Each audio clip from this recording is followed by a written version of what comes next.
Salut tout le monde! Aujourd'hui, nous allons explorer l'histoire et l'après-vie de Catherine de Valois, une princesse française qui a épousé le roi d'Angleterre en 1420. Après la mort du roi, elle s'est remariée avec un certain Owen Tudor, même si cela n'était pas vraiment autorisé. Alors, est-ce que ce mariage non autorisé est la raison pour laquelle elle est restée sans sépulture pendant des centaines d'années, ou bien était-ce dû à toute autre chose? Rejoignez-moi pour le découvrir. Catherine de Valois est née le 27 octobre 1401 à l'hôtel Saint-Paul en périphérie de Paris. Son père était le roi Charles VI de France et sa mère était Isabeau de Bavière. Catherine est connue sous le nom de Catherine de Valois, car la maison de Valois était le nom de la famille royale française à cette époque. Ils étaient une nouvelle lignée royale. La lignée directe de la maison de Capet, qui avait régné sur la France depuis le Xe siècle, s'est éteinte en 1328 moment où la maison de Valois est montée sur le trône. Le père de Catherine était le quatrième des rois valois. Il était monté sur le trône en 1380 alors qu'il n'était encore qu'un enfant de 11 ans. Cependant, en vieillissant, il a développé des problèmes psychologiques qui ont provoqué chez lui des épisodes psychotiques et d'autres symptômes de maladie mentale. Son règne allait durer 42 ans au total, plongeant la France dans une longue période de faiblesse politique. C'est dans ce contexte que Catherine a grandi. La vie de Catherine allait être façonnée par une guerre qui durait déjà depuis plus d'un demi-siècle en Europe de l'Ouest lorsqu'elle naquit en 1400, la guerre de 100 ans. Ce conflit avait commencé en 1337 et reposait sur le fait que la couronne anglaise contrôlait de vastes territoires dans le nord et l'ouest de la France, remontant au XIe siècle. Lorsque le dernier monarque capétien de France mourut en 1328, le roi Édouard III d'Angleterre avait en réalité un meilleur droit au trône de France que la maison de Valois dont Catherine était issue. Édouard était le petit-fils du roi Philippe IV souverain de France entre 1285 et 1314. En 1337, il décida tardivement de commencer à faire valoir son droit au trône de France, déclenchant une guerre qui allait durer jusqu'en 1453, soit 117 ans au total. La guerre de 100 ans a traversé différentes étapes.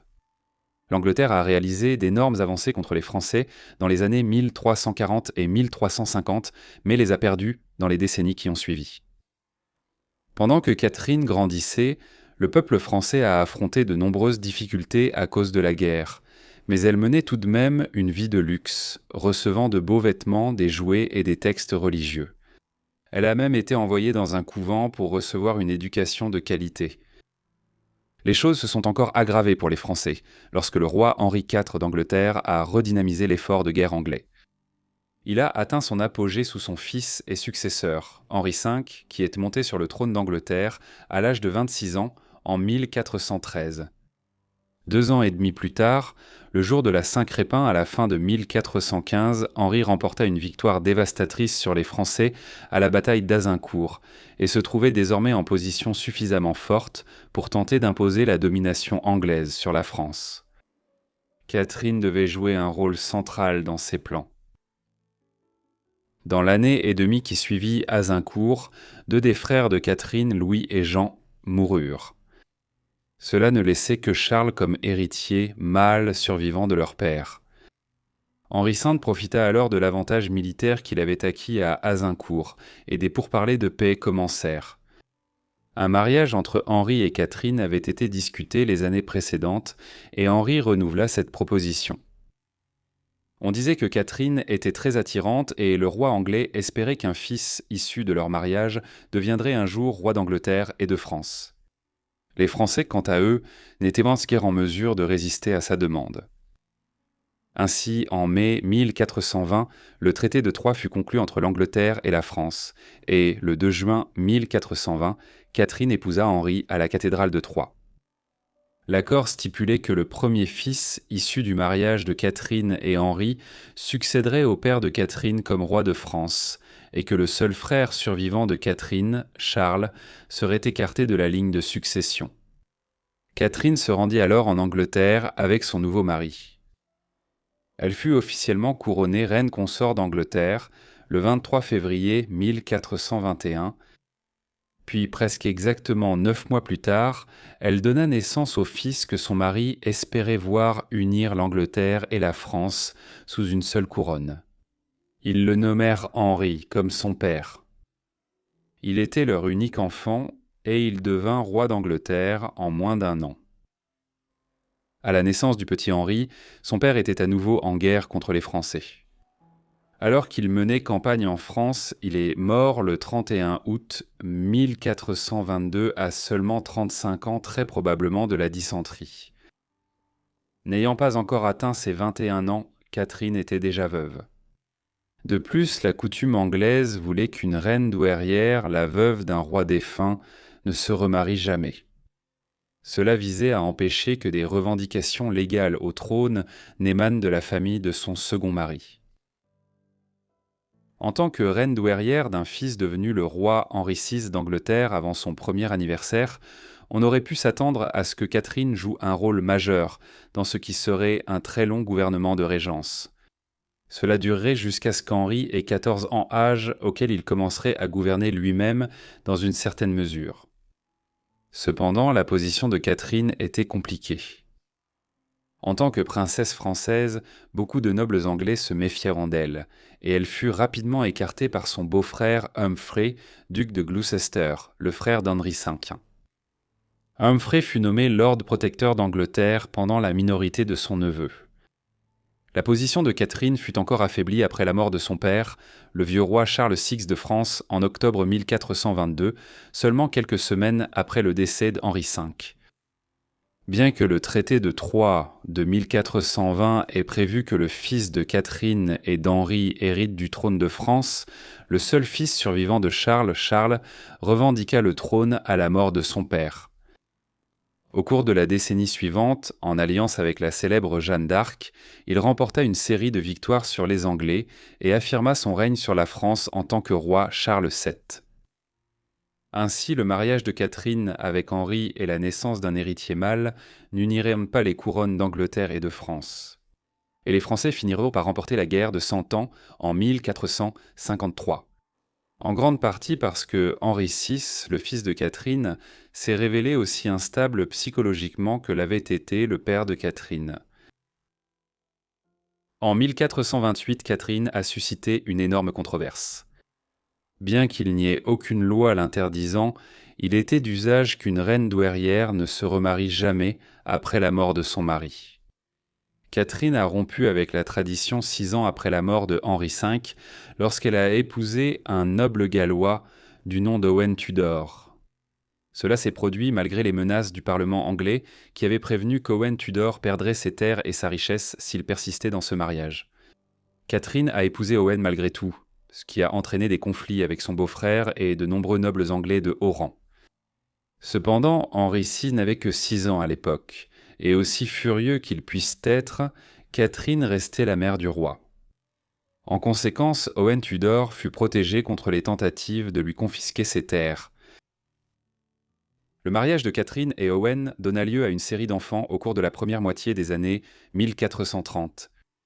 Ils eurent au moins 4 enfants, 3 garçons et une fille, et il se pourrait qu'il y en ait eu 1 ou 2 autres, bien qu'il soit difficile d'en être certain, car Owen semble également avoir eu un enfant illégitime hors mariage à cette époque. 2 des fils, Edmond et Jasper, sont extrêmement importants.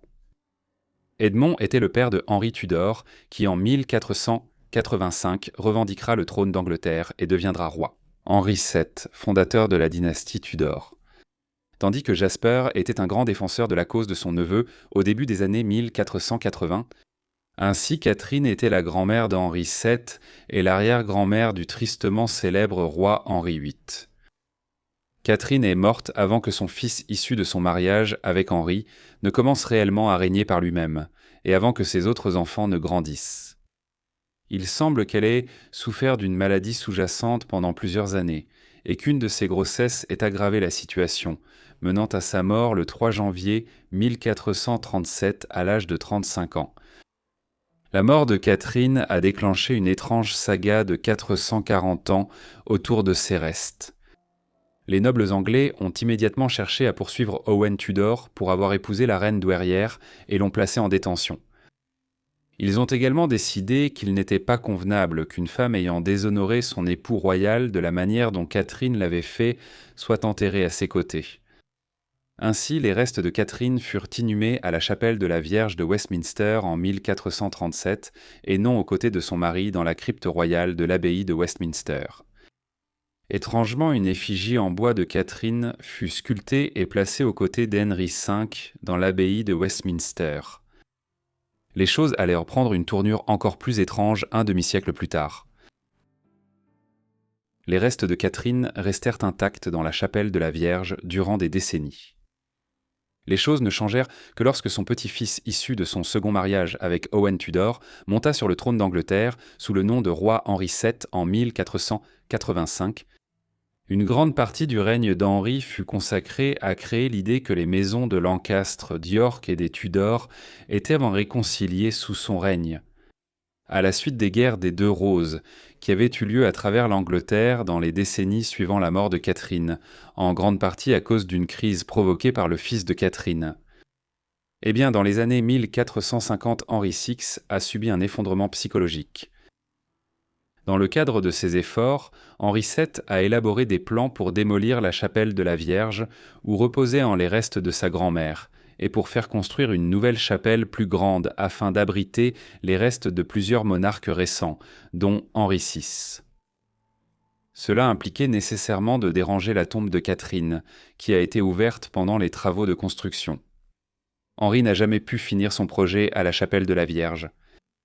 À la place, le cercueil de Catherine et ses restes ont simplement été déplacés dans l'enceinte de l'abbaye de Westminster, où Henri V avait été inhumé. Les visiteurs qui s'y rendaient, au début du XVIe siècle, auraient vu un cercueil abîmé, simplement posé sur le sol. Étonnamment, personne n'a pensé à l'enlever ou à l'inhumer de manière appropriée. Au lieu de cela, le cercueil a simplement été laissé là. La seule chose aussi, c'est qu'il est resté là pendant environ 280 danses. Avec le temps, le cercueil de Catherine est devenu un sujet d'intérêt. Une partie s'était détachée, révélant les restes à l'intérieur, et certaines personnes sont venues le regarder. Mais il ne semble pas que quiconque ayant le pouvoir d'agir ait pensé qu'il fallait remédier à la situation. Le sentiment d'une attraction touristique macabre est renforcé lorsque l'on considère que Samuel Pepys, l'administrateur de la Royal Navy, qui a tenu un célèbre journal intime tout au long des années 1660, a lui-même visité la tombe et a écrit ce qui suit à propos des restes de Catherine. Le mardi gras 1669, je suis allé à l'abbaye et, grâce à une faveur, j'ai vu le corps de la reine Catherine de Valois et j'ai tenu la partie supérieure du corps dans mes mains. Et j'ai embrassé sa bouche en y réfléchissant, j'ai embrassé une reine, et en ce jour de mon anniversaire, j'ai 36 ans et j'ai embrassé une reine.